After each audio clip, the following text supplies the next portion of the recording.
Di video sebelumnya, gue udah sempat ngebahas mengenai spesifikasi, harga, dan juga apa yang harus kita ekspektasikan dari Intel Core Ultra Series 2 untuk platform PC desktop. Dan sekarang gue udah pegang prosesornya. Yang ada di gue ini adalah versi yang paling tinggi, yaitu adalah Core Ultra 9 285K. Seperti apa kemampuannya, gue udah tes prosesor ini, dan mari kita coba bahas apakah CPU ini menarik untuk kalian.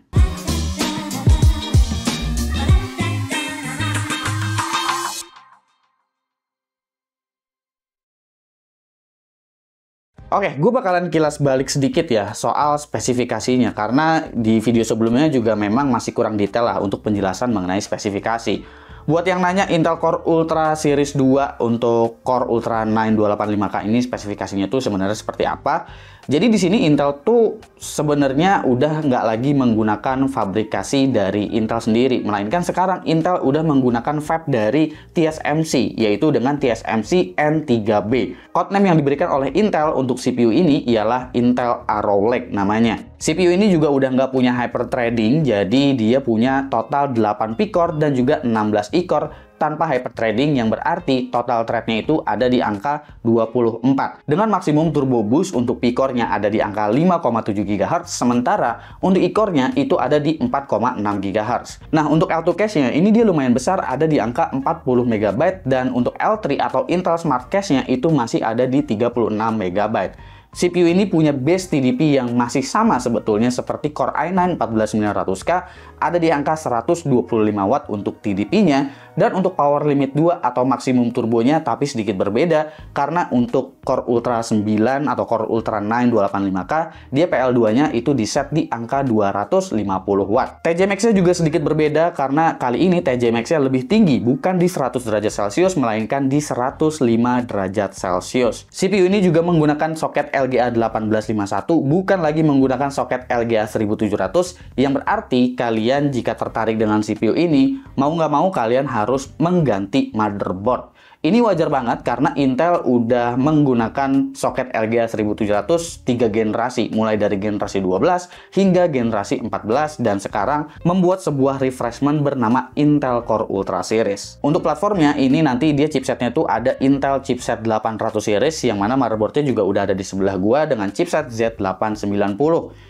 Prosesor ini cukup menarik karena dia tuh punya dukungan memori yang sangat-sangat lengkap, bahkan hingga memori QDIMM, yang mana ini juga bakalan punya dukungan JEDEC 6400 MB transfer per second. Jadi kalian bisa menggunakan memori tanpa XMP yang memang bawaannya itu by default udah 6400 MB transfer per second, kurang lebih seperti itu. Lalu yang menarik dari prosesor ini juga secara spesifikasi itu ada di PCIe lane-nya.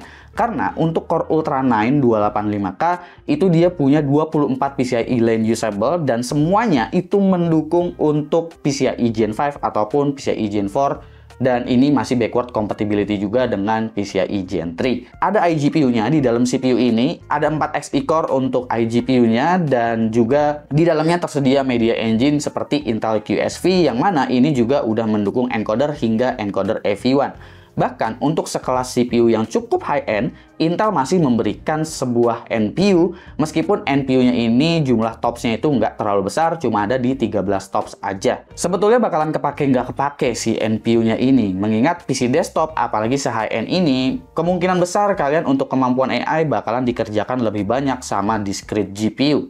Nah, untuk chipset di sini yang baru hadir sekarang baru ada chipset Z890 aja ya. Di sini gue bakalan menggunakan Z790 Aorus Master dari Gigabyte. Ini kurang lebih mirip-mirip serinya dengan testbed gue sebelumnya, yang mana sebelumnya gue menggunakan Z790 Aorus Master untuk LGA 1700. Motherboard ini menurut gue udah punya dukungan yang nggak ada sunat-sunatnya dari Z890.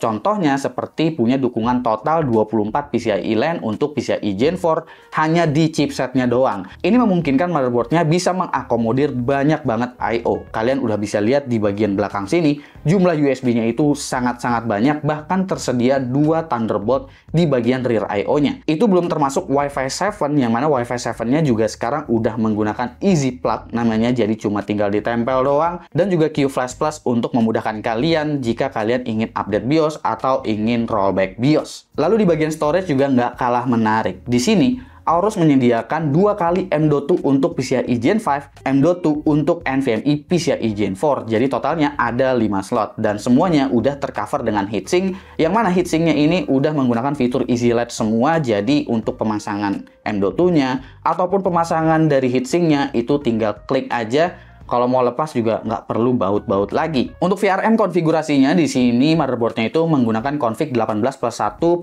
Twin Digital VRM Design, yang mana VRM-nya ini juga udah memiliki power stage sebesar 110 ampere. Lalu untuk front panel casing di sini juga udah tersedia untuk colokan USB-C, tapi colokan USB-C-nya ini bukan USB-C 10 Gbps, melainkan USB-C 20 Gbps. Jadi bisa dibilang chipset Z890 memang amat sangat menjanjikan sebetulnya sebagai sebuah platform. Ya memang meskipun sebetulnya Intel belum menjanjikan berapa lama mereka akan menggunakan soket LGA 1851. Tapi mengingat Intel udah menggunakan TSMC juga sama seperti AMD, harusnya Intel bisa berkomitmen cukup panjang dengan LGA 1851 ini. Terlebih lagi, kemarin juga Intel udah berpengalaman pada LGA 1700 yang memang LGA 1700 juga bisa digunakan dengan 3 generasi untuk CPU mereka. Jadi sebetulnya secara platform ini akan menjanjikan. Untuk BIOS-nya sih gue belum ngoprek-ngoprek yang aneh-aneh ya, tapi kali ini kayaknya Intel udah mulai jaga-jaga. Jadi dari awal untuk seri Aorus Master pun bahkan udah dikasih beberapa preset ya, mulai dari preset baseline, default performance, dan juga Intel Extreme Performance. Jadi untuk pengujiannya nanti gue bakalan pakai default performance seperti biasanya, karena 14900K juga acuannya itu ada di Intel Default Performance. Jadi nggak ada power limit yang memang dilepas untuk pengujian gue kali ini karena memang waktunya juga cukup terbatas. Tentunya gue bakalan pakai data gue dari reviewan Ryzen 9000 series yaitu 9950X. Tapi disclaimer dulu, untuk Ryzen 9 9950X-nya ini datanya gue ambil dari reviewan gue kemarin yang mana masih menggunakan Windows 11 Pro 23H2. Jadi yang gua retest itu memang hanya Ryzen 7 7800 X3D aja yang menggunakan Windows 11 24H2. Kalian bisa lihat sendiri untuk testbed yang gua pakai lengkapnya kurang lebih kira-kira seperti ini. Nah, kalau kita ngomongin performance, Intel sendiri mengklaim bahwa mereka punya prosesor yang memang akan sangat-sangat efisien pada seri Core Ultra mereka. Di slide mereka juga mereka nggak menggembar-gemborkan soal performance gaming yang memang menjadi paling top gitu. Sempat membandingkan dengan 9950X dan juga 7950X3D, tapi memang kemampuannya banyak yang on par dan bahkan lebih di bawah dari 9950X. Jadi apakah yang diklaim oleh Intel ini betul atau bahkan justru Core Ultra 9 285K justru punya kemampuan gaming yang bagus? Kita coba aja lihat performance dari prosesor ini sebetulnya sebagus apa sih? Oke, buat performance-nya kita mulai dari Cinebench dulu ya. Ini adalah Cinebench R23 baik single core ataupun multi core-nya. Di sini kemampuan Intel Core Ultra 9 285K itu ada di atas Core i9 14900K. Bahkan ini sedikit di atas dari Core i9 14900K dalam posisi power limitnya di unlock atau dilepas. Dengan skor sekitar 41 ribuan ini juga skornya betul-betul mepet dengan AMD Ryzen 9 9950X. Dan untuk kemampuan single core-nya juga kurang lebih mirip-mirip seperti Ryzen 9 9950X. Jadi kalau sama-sama menggunakan Intel Default Performance, sebetulnya kemampuannya itu udah berbeda lumayan jauh dari Intel Core i9 14900K untuk Core Ultra 9 285K ini. Bagaimana dengan CPU package powernya? Nah, Core Ultra 9 285K di sini saat menjalankan Cinebench R23 looping, itu dia bisa memakan daya sekitar 243 watt dengan idle di angka sekitar 20 watt. Sebetulnya nggak berbeda jauh dari Intel Core i9 14900K yang sama-sama menggunakan Intel Default Performance. Tapi jika kita melihat dari peningkatan performance-nya tadi, ditambah lagi dia cuma punya 24 thread, sebetulnya efisiensinya itu udah mulai terbayar. Permasalahannya adalah di sini untuk kompetitornya yaitu Ryzen 9 9950X hanya memakan daya sekitar 200 watt aja dalam kondisi full load dan memiliki performance multicore yang sama persis. Memang keunggulannya itu ada di bagian idle-nya yang mana idle-nya ini sangat-sangat rendah di angka 20 watt untuk sebuah CPU dengan 24 thread. Jadi kalau dihitung multicore per wattnya, yang berarti di sini juga mengukur yang namanya efisiensi, Intel Core Ultra 9 285K di sini punya efisiensi yang udah jauh banget lebih baik daripada Core i9 14900K, tapi belum segitunya baik dari Ryzen 9 9950X. Dengan angka kurang lebih sekitar 240-an watt, di sini sebetulnya Intel Core Ultra 9 285K bisa dikategorikan CPU yang adem. Kenapa gue bisa bilang begitu? Karena dengan power yang mirip-mirip seperti Core i9 14900K yang ada di 250 watt, dia tuh temperaturnya bisa mencapai angka 90 derajat lebih. Jadi di sini selisihnya bahkan udah 8 derajat Celcius. Tapi sekali lagi, ini masih tetap lebih panas daripada Ryzen 9 9950X dan memang wajar karena 9950X hanya memakan daya sekitar 200 watt aja. Lalu kalau dipakai buat 3D rendering seperti di Blender, di sini Intel Core Ultra 9 285K punya performance yang sangat-sangat identik seperti chart yang diberikan oleh Intel pada slide-nya mereka, yang mana slide mereka mengatakan on par dengan Ryzen 9 9950X. Dalam pengujian gue juga kurang lebih seperti itu. Di Blender itu kemampuannya sangat-sangat identik dengan Ryzen 9 9950X, dan jika kita bandingin dengan Intel Core i9 14900K, itu perbedaannya juga udah lumayan jauh, meskipun Core i9 14900K-nya udah dilepas power limitnya. Untuk kemampuan encoding video agak sedikit berbeda karena Core Ultra 9 285K nampaknya di sini punya kemampuan yang bagus dalam hal encoding video. Jadi meskipun CPU ini punya 24 thread, dalam skenario ini Core Ultra 9 285K bahkan bisa menandingi Ryzen 9 9950X dan bahkan lebih kencang dari CPU tersebut dengan angka 195 fps rata-ratanya untuk H264 pada resolusi 1080p. Di DaVinci Resolve juga kurang lebih seperti itu. Kemampuannya berimbang sekali dengan Ryzen 9 9950X dalam hal encoding video. Jadi berbeda seperti di Handbrake yang memang unggul, tapi di DaVinci Resolve di sini kemampuannya sangat-sangat seimbang dengan Ryzen 9 9950X. Tentunya kemampuan ini juga udah jauh lebih baik daripada Core i9 14900K. Tapi kalau kita bicara soal gaming, semisal kalian benar-benar mau ngejar FPS mentok dan pengen meres kemampuan CPU-nya seperti game kompetitif contohnya di Valorant ini, gua rasa Core Ultra 9 285K bukanlah CPU yang tepat karena kemampuan CPU ini sebetulnya nggak terlalu berbeda jauh dari Ryzen 7 9700X. Jadi jika kalian berminat untuk game kompetitif, rasanya Ryzen 7 7800X 3D masih jauh lebih unggul. Atau jika kalian carinya CPU yang benar-benar efisien, kalian bisa coba lirik Ryzen 7 9700X dan mengaktifkan PBO-nya. Bahkan kemampuan ini juga masih tetap berada di bawah dari Ryzen 9 9950X, bahkan Core i9 14900K sekalipun. Selanjutnya adalah Cyberpunk 2077. Core Ultra 9 285K juga di sini punya kemampuan yang kurang lebih masih ada di bawah Ryzen 7 9700X bahkan. Kemampuan ini tentunya juga berbedanya cenderung jauh dengan Ryzen 9 9950X, apalagi dengan Ryzen 7 7800X 3D. Gue bisa asumsikan meskipun data gue di sini adalah data lama, yang mana Ryzen 9 9950X-nya itu menggunakan Windows 11 23H2, tapi data gue ini seharusnya nggak terlalu berbeda jauh dengan Windows 11 24H2, karena peningkatannya memang nggak segitunya signifikan. Terlebih lagi, GPU yang gue pakai adalah RTX 4080 Super, bukan RTX 4090. Selanjutnya adalah di Death Stranding. Untuk di game ini, semua FPS-nya itu rata-rata udah hampir mirip-mirip aja. Ya, meskipun nggak menutup fakta bahwa 7800X 3D ataupun 9950X, bahkan Core i9 14900K yang power limitnya dilepas, itu masih tetap sedikit lebih kencang daripada Core Ultra 9 285K. Game selanjutnya adalah Far Cry 6. Bahkan di game ini, Core Ultra 9 285K itu bahkan kemampuannya cuma mirip seperti Ryzen 9 7900X. Di sini untuk Ryzen 7 7800X 3D masih tetap lebih unggul, disusul dengan Core i9 14900K yang power limitnya di unlock, dan di bawahnya itu ada beda tipis si Core i9 14900K. Jadi bahkan untuk di game yang satu ini,